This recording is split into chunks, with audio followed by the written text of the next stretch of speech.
Herkes balkonlar karşına balkonlarında yürütelim.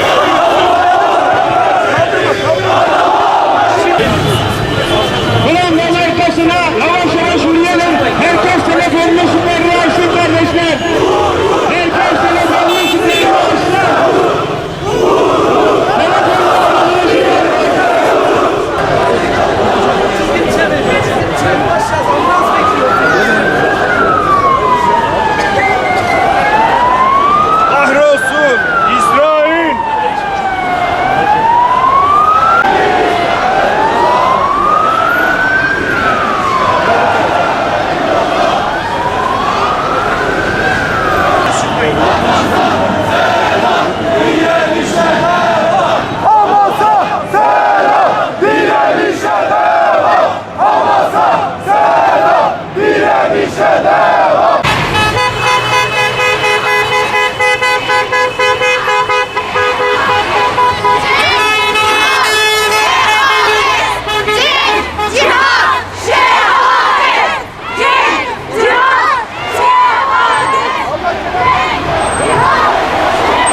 Gecikmemiz belediyenin sorumluluk alanından elektrik alamadığımız için olup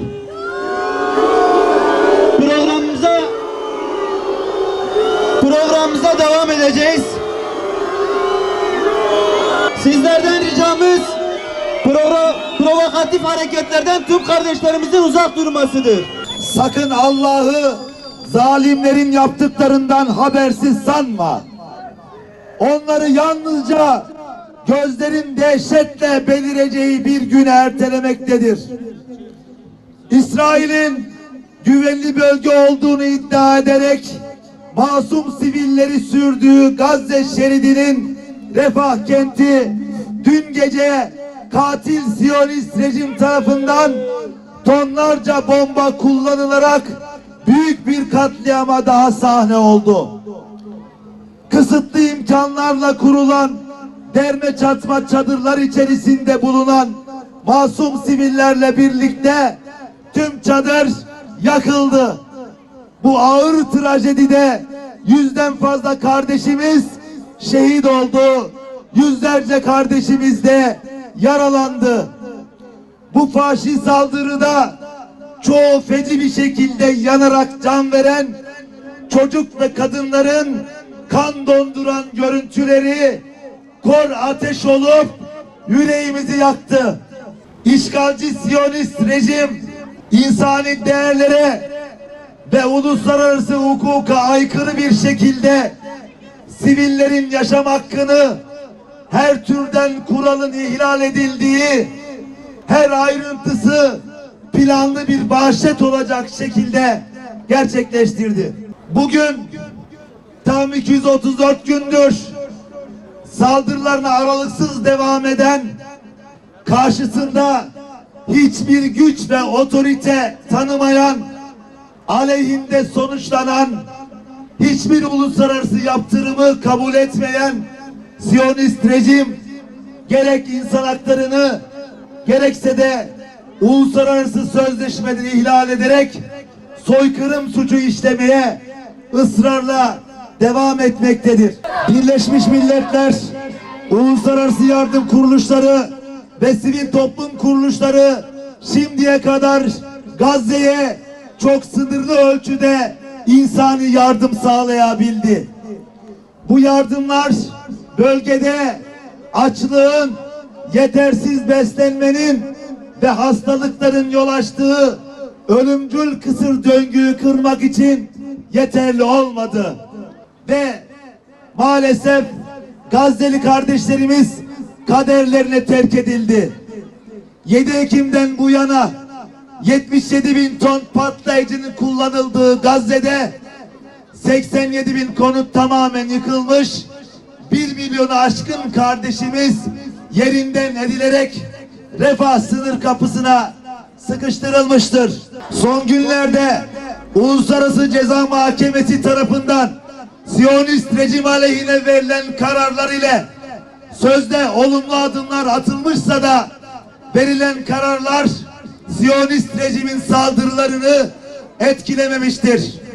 Hatta Uluslararası Ceza Mahkemesi Başsavcısının Filistinlilere yönelik insanlık suçu işledikleri gerekçesiyle işgal rejimi başbakanı ve savunma bakanı hakkındaki tutuklama talebini Hamas'ın Gazze sorumlusu Yahya Sinvar, Filistin direnişinin genel komutanı Muhammed Deyf ve Hamas siyasi büro başkanı İsmail Haniye hakkındaki tutuklama talebiyle dengelemesi, mazlumu zalimle eş gören adaletsizliğin, hukuksuzluğun en dik alasıdır. Böylelikle uluslararası mekanizmaların işlevsiz olduğu tüm dünya tarafından görülmüş, insan hakları söylem ve iddialardan öteye geçememiş söz konusu Filistin olunca uluslararası hukuk ya unutulmuş ya uyutulmuştur. Gazze'de İsrail nefretinin hüküm sürdüğü büyük bir vahşet var. Gazze'de İsrail nefretinin hüküm sürdüğü büyük bir vahşet var. Büyük bir yıkım var. Büyük bir kıyım var. Tüm bu yoksulluklar içerisinde ümmetin izzetini kuşanan, topraklarını savunan, insanlığın onurunu sırtlanan direniş gruplarının mücadelesini kendimizden utanarak takdirle izliyoruz. Direnişin aziz evlatlarının mücadelesini canı gönülden kutluyoruz. Şehadetlerini tebrik ediyoruz. Onları izlerken, evet, onları izlerken müminlerden bazı kimseler Allah'a verdikleri sözü yerine getirdiler. Kimileri onun yolunda can verdiler. Kimileri de ecellerini bekliyorlar ve vaatlerini asla değiştirmediler.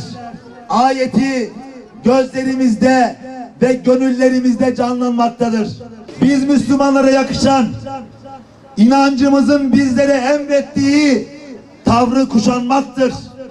Mücahitlerle her türlü imkan ve duamızla beraber olmaktır. Birey olarak, toplum olarak, ülke olarak ve ümmet olarak izzetli bir duruşu tercih etmektir. Bu sebeple Diyarbakır İslami Sivil Toplum Kuruluşları olarak çağrımızı tekrarlıyoruz. Siyonistlerle ve destekçileriyle her türlü ticari ilişki kesilmekle beraber engellenmelidir. İsrail'in en azılı destekçisi ABD güdümündeki yapının kontrolünde kullanılan Kürecik ve İncirlik üsleri derhal kapatılmalıdır. Refah'tan karayoluyla düzenli yardım girişleri sağlanmalıdır. Bölge ülkelerinin içinde olduğu uluslararası bir yapının teşekkülünde denizden ve havadan düzenli yardım koridorları oluşturulmalıdır. Hamas, Gazze'nin özgür Filistin ruhunun tek ve gerçek temsilcisidir. Hamas ve direniş güçlerini tasfiye edecek, denklemin dışında bırakacak Siyonist tezler şartsız olarak reddedilmelidir. Boykotun bir ibadet olduğu bilinciyle hareket edilmeli. Boykot gündemi hayatın bütün ünitelerine hassasiyetle taşınmalıdır. Siyonistlere destek veren firmalara ve ülkelere karşı boykot yaygınlaştırılmalıdır ve boykotun devletler düzeyinde ele alındığı bir aşamaya geçilmelidir. Son olarak alanlar boş bırakılmamalı.